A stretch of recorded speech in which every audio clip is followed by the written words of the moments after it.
I'm looking for someone to share in an adventure. See The Hobbit Extended Editions in cinemas. An exclusive 3-night event of the complete Hobbit Trilogy, including the world premiere of The Hobbit, The Battle of the Five Armies Extended Edition. So, this is The Hobbit. I'm not a hero or a warrior. That remains to be seen. Come now, don't be shy. Step into the light. Be a part of the epic 3-night event featuring the extended editions of each Hobbit film. On October 5th, see The Hobbit, an Unexpected Journey Extended Edition. There is no way into the mountain. That is not entirely true. On October 7th, The Hobbit, The Desolation of Smaug Extended Edition. A noble quest is at hand to reclaim a homeland and slay a dragon. On October 13th, for the first time anywhere, witness Peter Jackson's complete vision in the world premiere of The Hobbit, The Battle of the Five Armies Extended Edition.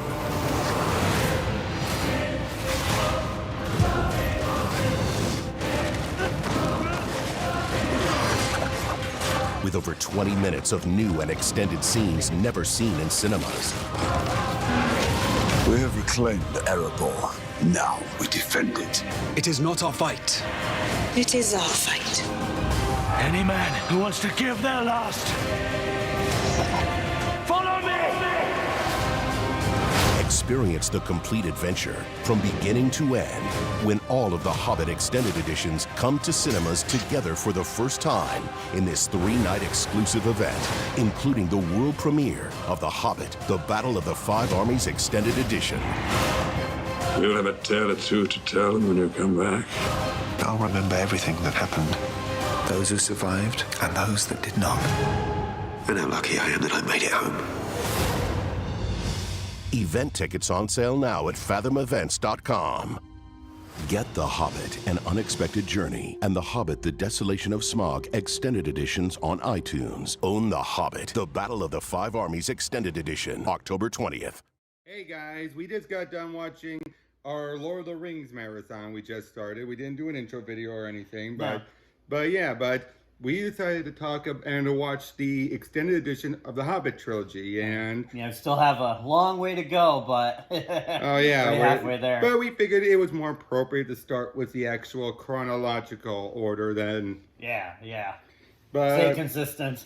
Yeah, and both of us kind of agree that this being an adaptation through more of a trying to tie it into Lord of the Rings was probably better than trying to make it a separate adaptation that was still, like more faithful to the books, because let's be honest, people would have been confused. I know, especially because, there are plenty of people who read the books, but I'm sure more people saw the movies, if anything else. They were a lot more mainstream and all that stuff. So going in, if they went to this and it kind of tried to keep the lighthearted tone of The Hobbit, I think people would be like, what? What's going on? This doesn't feel like And they would have skipped a lot of what ties in, what tied into Lord of the Rings. Because there's a lot of details that just get brushed aside or don't really mount to much. Like Gollum's split personality or how addictive the ring is. Never brought up in the book. Yeah.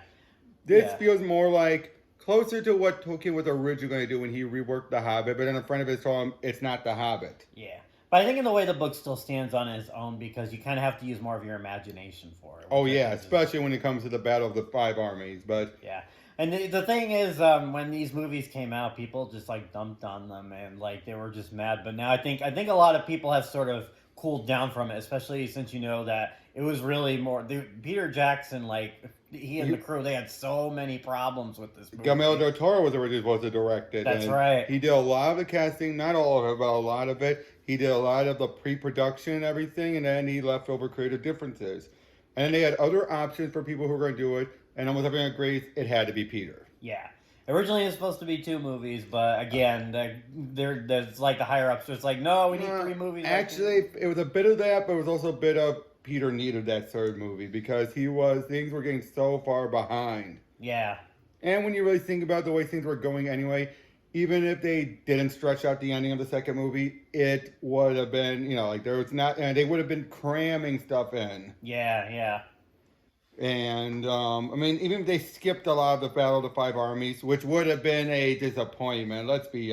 and most people who read the book agree it's a disappointment that you missed out on it. But the funny thing is, like, and I enjoyed that last battle. At the same time, it went on too long. Well, it's the most of the movie. Yeah, it was most of the movie. You think of the third movie is just like... one giant action sequence. Yeah, it was just basically, the Two Towers or the Return to King's final battles, but stretched out the almost good half the movie. Yeah, and that could be a deal breaker for some people, because it's like, hey, I love me some good action. But I do like the lead up to the battle, though. It was good, yeah.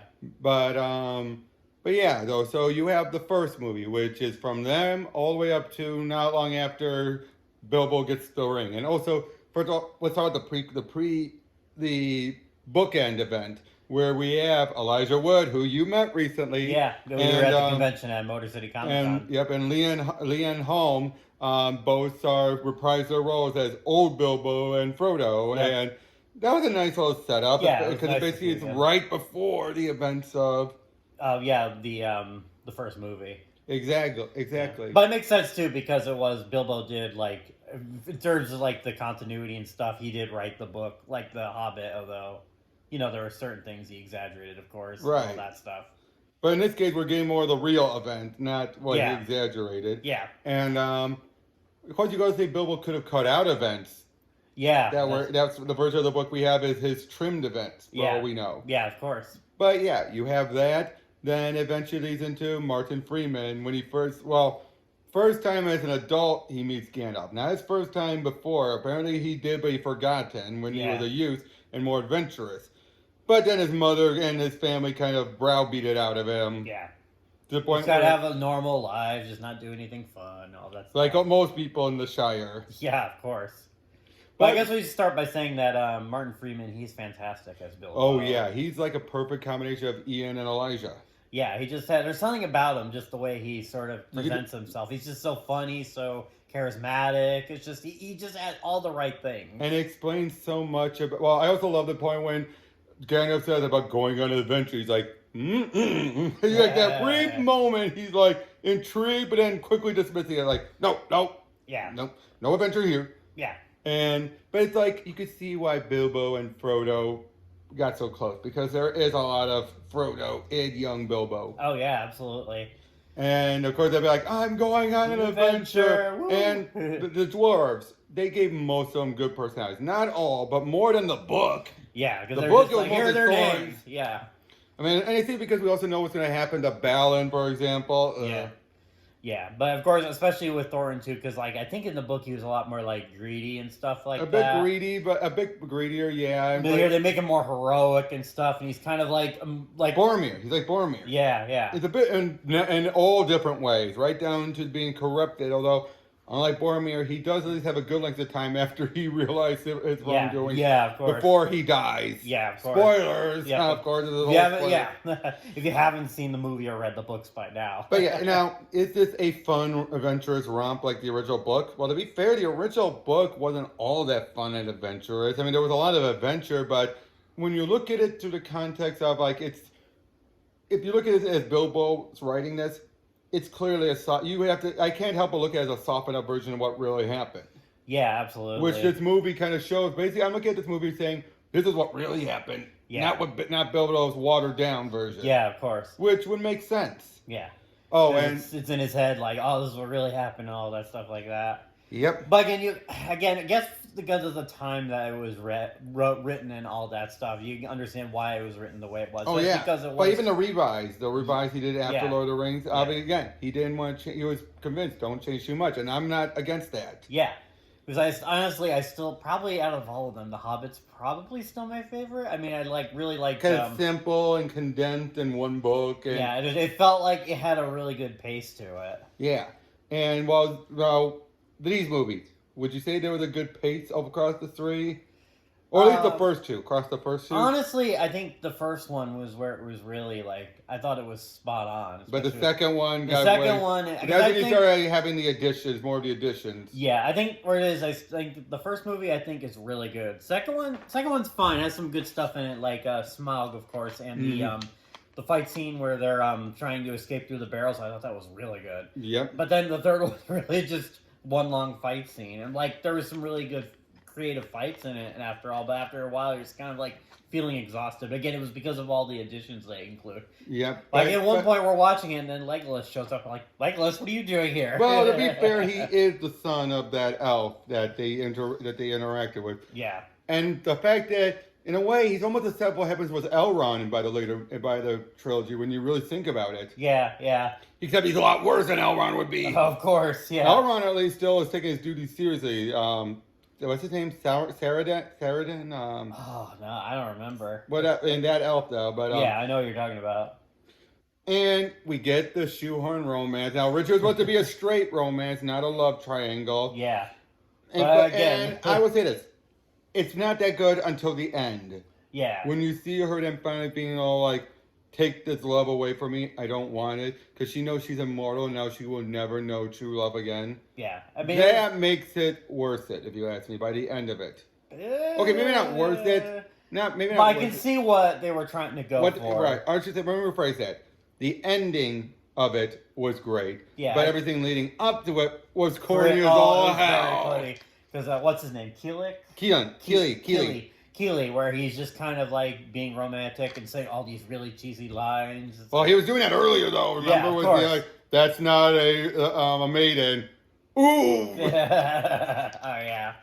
But which tells you he has a type though for dwarven women, and even she was like was all pretty tall for an elf. Yeah. Yeah, but still, it was just like really sappy and stuff like that. Beyond sappy. Yeah, it was Legolas. I mean, and he was an ass. Yeah. At first, we're like, what the hell? But by the end, you could see that he finally opened his eyes. Right, exactly. Was it needed? No. But you know, the fangirls, they love Orlando Bloom. Yeah, he's like, yeah, I'll come back. I'm gonna do this. He was wanting to come back for Pirates 5. That's right. But But yeah, though, and then yeah, there's like a lot. But I will say this, though, the stuff though that was involved the White Council was good. Yeah, that was good stuff because it explained so much. You get more detail about why Gandalf was doing it. We got to see actually heroic Saruman. Yeah. Right before he made his decision. So for Christopher Lee's last performance, he went as a heroic version of one of his best villain roles. Yeah, of course. It's interesting because you don't usually see Christopher. Like, Christopher Lee's done good roles. He's done, like, Ansem the Wise in Kingdom Hearts and stuff like that. But it was interesting seeing... And saying that stupid lines, but saying it's so straight. Yeah. Like, what was it he said? Remember during the second movie? Yeah. When he just says, it's all the mushrooms he's consumed. Yeah. I know. We're talking about Ragadash. Ragadash greatly played by Sylvester McCoy. Yeah. Oh, and of course Smaug with Benedict Cumberbatch. Yeah, he nailed it. He really did. And I heard he like put out his voice got really like bad after the end of it too. Like he was like, I think he was bleeding at some points because he did it so much. He didn't get that right. Which unfortunately is what led to him not doing that type of voice for the Grinch. Right. And instead do this voice. Yeah. Yeah, well, at least I don't have to worry about doing that too much as Doctor Strange now. Well, true. You just have to lower it down a little. Yeah. Although he was a lot of fun as Doctor Strange too in What If. Right, but still though, with Smaug though, great villain, taunting villain. Even though he's not the greatest threat that Middle Earth has ever known. I know but they still kept it to the tone of the book where he's just like so full of himself. He's like, even by the end when he's dead. He doesn't even realize about that thing. So he's like, give me your best shot. He doesn't say that, but it's basically... it's pretty much just like, come on. I'll awesome. But I like the effect, too, where they kept showing his chest when he's building up all that fire. Oh, yeah, and then when it would die out when he got hit by the water. Which, like I say, them covering him in gold was good. That was good. But everything up to it, you could still tell they were just trying to figure out what to do. Yeah. Again, I think that could be a problem too for people who want to see it. It's there are definitely some moments where it feels like padding, especially if you read the books. Right now, they could have just you have to have some like where I'm realizing we gotta go to the forge and all that. Oh, and Andy Serkis back as Gollum for the first movie. Yeah, that was nailed great. it. Of course. Especially, I love my favorite moment was when they're giving him a rail. We know! Shut it! Yeah. Again, playing into the split personality. I know, but I love that particular one, because you don't see it that often except when they're arguing with each other. They're like, we know! Shut it! I know, that was really funny. I know, and then, what does the Hobbit have in his pockets? But do you get other details, like, how did he lose the ring, which was always bothered me. It was just I know, Bilbo just found it in the book. It's like, but here we find out, oh, he was strangling a troll, or a goblin, and it fell out. Yeah. I was like, okay, that makes more sense than just, all of a sudden, it takes him forever before he realizes it's lost. Like, what was he doing that made it lost? He doesn't use, he just crawls around. Even when he does his dance, that wouldn't knock it out. Yeah, I guess. He'd be like...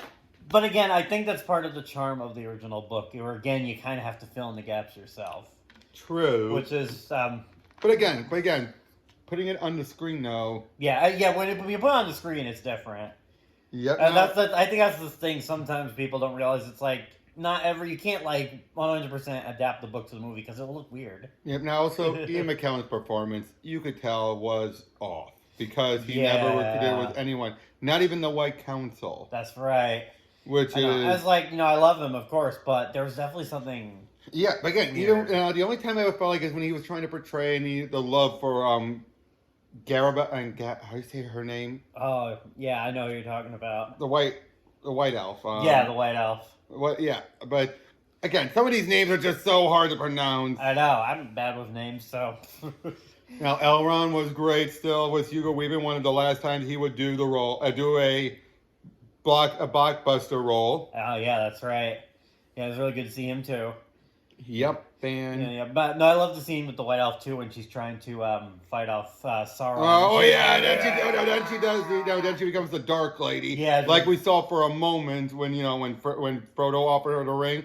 And we're showed why she should never get the ring. I know. Because she even says she would be worse than Sauron. Yeah. And I believe it. Yeah. But we have to give her a reason to why she's, with Elrond later on. Because she's weakened. Yeah, of course. Again, as a setting up for Lord of the Rings, it worked. Yeah, it definitely did. So much of it worked. Yeah, and I think definitely the extended edition is where to go. Because I haven't seen the theatrical, but I hear... It's probably since, Alfred getting killed. What a joke! I know. Especially the point where he's stuffing a gold because he's dressed like a woman in the bra. And it's like, oh, come on. But then it's his gold that does his undoing as one gold piece launches the thing he's in right into a troll's mouth that was about to kill Gandalf. And yeah. Obviously the guy bit into him for him to die. Yeah, of course. But it was like, and now in the movie, we just see him run off and we never see him again. Yeah, that's what I was told. So yep. So he does get his comeuppance. A number of people get their comeuppance in here that were much more fitting. Yeah, of course. And by the end of it all, I'd say it was the battle of the Five Armies needed. To a degree, I say yes. Yeah, I mean, like I said, I still enjoyed it. Did it go on too long? Yeah, I think it did. But that's what you got to see the dwarves in their prime before they were wiped out. Yeah, but it's like I feel like you needed if you were coming to see that movie, you'd expect to be an actual full on battle, right? Because again with the book, it's like okay, you can kind of understand kind of fill in the holes yourself, but with the movie, you kind of need to be extravagant on the big screen, all that stuff like that, And I can see why they tagged on the fall of Smaug at the beginning because it's what kicks off everything. Yeah.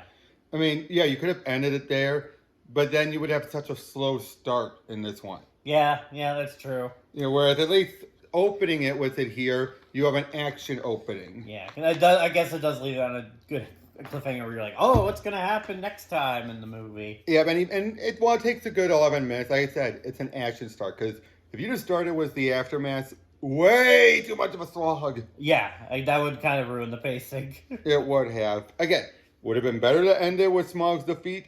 Yes. Yeah.